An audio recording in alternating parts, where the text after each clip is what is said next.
Hello बच्चों, आज एक बार फिर सॉलिड स्टेट से एक नए टॉपिक्स को हम लोग लेकर आए हैं। और हमारा आज का जो टॉपिक्स है वो है फलक केंद्रित घनाकार इकाई सेल में संकुलन क्षमता का निर्धारण हमें करना है, यानी पैकिंग फ्रैक्शन इन एफसीसी। तो इससे पहले के लेक्चर में हमने आपको फलक केंद्रित इकाई सेल में गोले की त्रिज्या और यूनिट सेल के किनारे के बीच संबंध को स्थापित किया। आज हम लोग फलक केंद्रित इकाई सेल में संकुलन क्षमता का निर्धारण कैसे किया जाता है इसके बारे में पढ़ेंगे। तो आइए हमारा टॉपिक्स जो है उस पर हम लोग बात करते हैं। सबसे पहले जो एफसीसी मॉडल था उसमें हमने आपको दिखाया कि इसके 8 कॉर्नर के अलावा इसके प्रत्येक फेस पर भी गोला मौजूद रहता है, और जो फेस पर का जो गोला है यानी कण है वह 2 यूनिट सेल के कांटेक्ट में यानी टच में रहता है। तो इस प्रकार से अगर हम यूनिट सेल में गोले की संख्या यूनिट सेल में गोले की संख्या निकालेंगे तो इस प्रकार से इसमें निकलेगा, यानी 8 का 1/8 जोड़ 6 का 1/2, यानी 8 कॉर्नर पर जो गोला है वह 8 यूनिट सेल के कांटेक्ट में रहता है, यानी प्रत्येक गोला जो है 8 यूनिट सेल के कांटेक्ट में है, इसलिए उसकी जो भागीदारी है 1/8 है। इसलिए 8 का 1/8 यानी गोले की संख्या प्लस 6 फेस होते हैं इसमें, और प्रत्येक फेस पर एक एक गोला, और वह जो गोला है फेस पर का वह 2 यूनिट सेल के कांटेक्ट में रहता है, इसलिए जोड़ 6 का 1/2 हम निकालेंगे। तो इस प्रकार से कैंसिल करते हुए यानी 1 + 3 = 4, यानी 4 संख्या हमको निकल चुका है, यानी गोले की संख्या 4। अब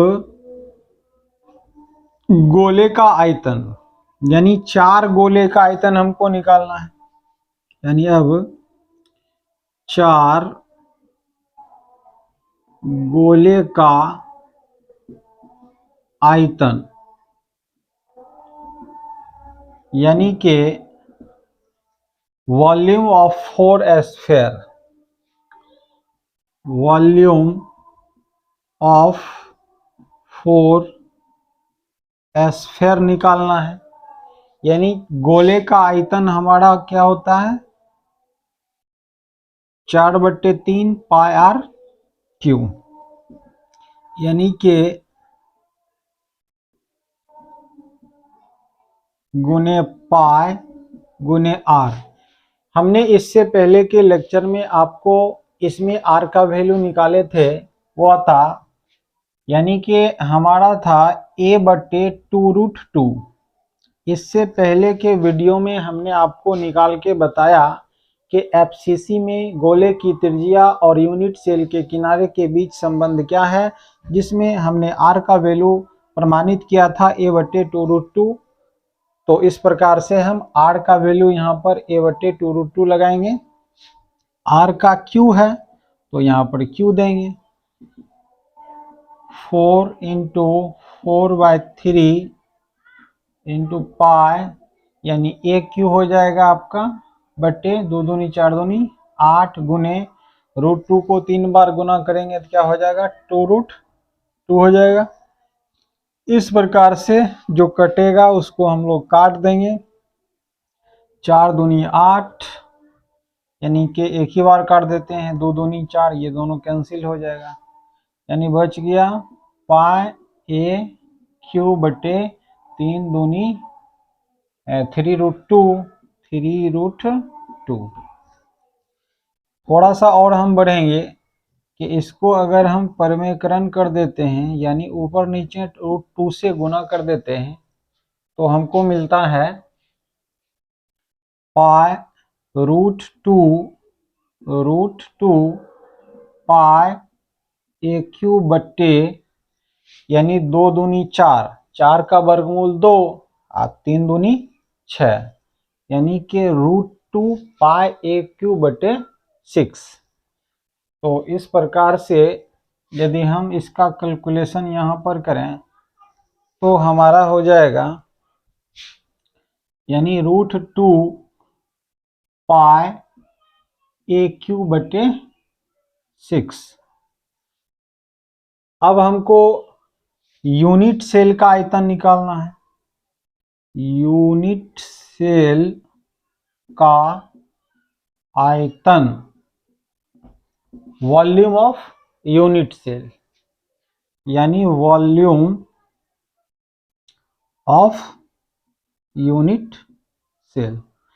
तो हमारा यूनिट सेल घन के आकार है क्यूब, इसलिए उसका आयतन हो जाएगा भुजा की, यानी साइड क्यू ए क्यू।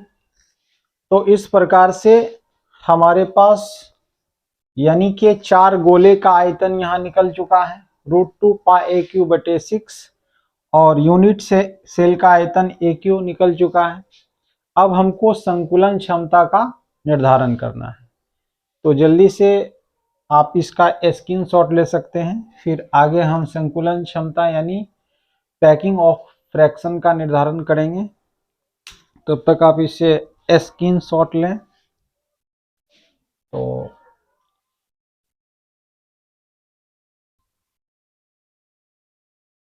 अब हम संकुलन क्षमता यानी कि संकुलन क्षमता पैकिंग फ्रैक्शन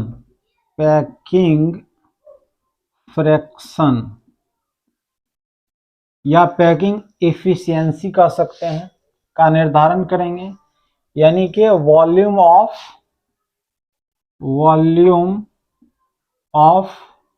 4 एस्फेयर बटे volume of unit cell into 100%। इस प्रकार से जो है हम फॉर्मूला लगा के संकुलन क्षमता का निर्धारण करेंगे। तो इस प्रकार से यानी कि 4 गोले का आयतन बटे यूनिट सेल का आयतन गुने 100 फॉर्मूला होता है।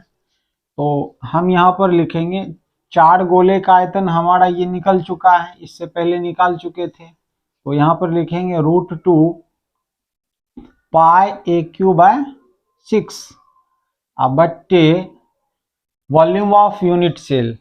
तो यूनिट सेल का आयतन हमने निकाला ए क्यू, यहाँ लिखेंगे ए क्यू गुने 100, यानी √2 पाई ए क्यू बटे 6 मेन बटा मीन्स गुना 1/a क्यू हो जाएगा गुने 100। ए क्यू से ए क्यू कैंसिल हो जाएगा हमारा, और √2 का वैल्यू देंगे 1.41, पाई का वैल्यू देंगे 22/7 इंटू 6 पहले से है गुने 100।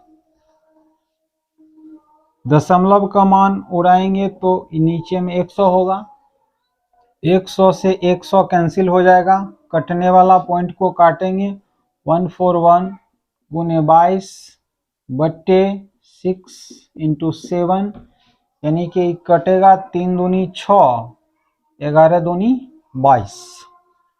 अब इसको हम लोग काट सकते हैं, 3 चौक 12, 2 बचा 3 सते 21, यानी इस प्रकार से कट जाएगा। तो ऊपर में बच गया 47 गुने 11, यानी 47 को 11 से मल्टीप्लाई करेंगे 7474, यानी 7 11 4 517, यानी 517/7। तो हम इसमें भाग देंगे 7 से, तो हमारा भागफल क्या हो जाएगा 7 7 49, यानी 21.07856 यानी कि इस प्रकार से इसको आधा करने के बाद शेष ज़्यादा होता है, इसलिए इसको 9 माना जा सकता है। यानी 73.9 को हम सन्निकट मान के आधार पर 74% इसको हम मान के चलेंगे। यानी कि हमारा जो संकुलन क्षमता निकला है वो 74% निकला है। यानी कि इस प्रकार से हमने फलक केंद्रित घनाकार इकाई सेल में संकुलन क्षमता का निर्धारण किया तो हमारा निकला है एफसीसी में 74%।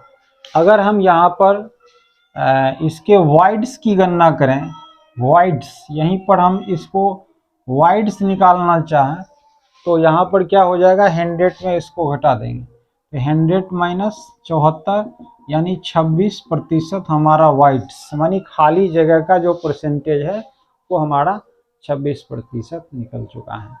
तो इस प्रकार से हमने पैकिंग फ्रैक्शन इन एफसीसी में 74% निकाला और वाइड्स हमने 26% निकाला है।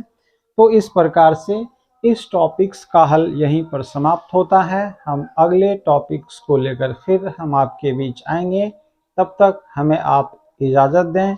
Thank you. जय हिंद, जय भारत, खुदा हाफिज।